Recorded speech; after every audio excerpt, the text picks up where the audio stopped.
चौफेर सॼी दुनिया में ग्रुप कंपनियूं टोला सथ गॾिजी कमु कंदा आहिनि ऐं पोइ का न का प्रोडक्शन ॾींदा आहिनि।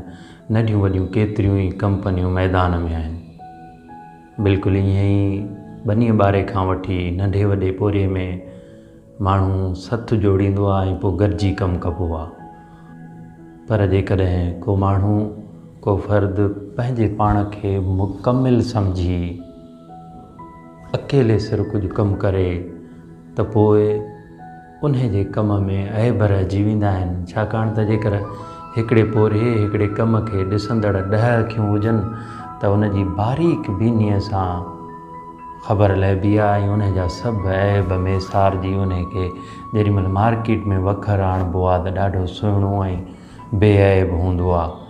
पर जेकॾहिं हिकिड़ो माण्हू पोरियो करे ऐं उहो पोइ खणी केतिरो बि माहिर छो न हुजे, पर उन जे नज़र चुक खां कई शयूं कई ऐब रहिजी वेंदा आहिनि। लतीफ़ साईं इन सिलसिले में असांजो सूंहं रहनुमा थिए, असांजी रहनुमाई करे ऐं चवे थोड़े तूं कातार जेतोणीकि तूं वॾी माहिर कारीगर आहीं, तो जहिड़ो कतण ॿिए कंहिंखे अचे ई कोन।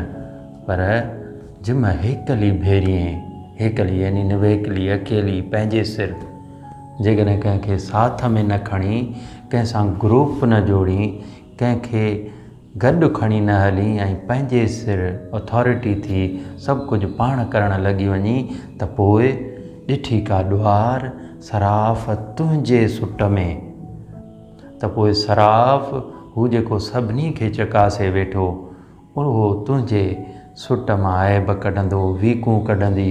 छाकाणि त तोखां ॻोढ़ा ऐं ॻंढियूं रहिजी वेंदा।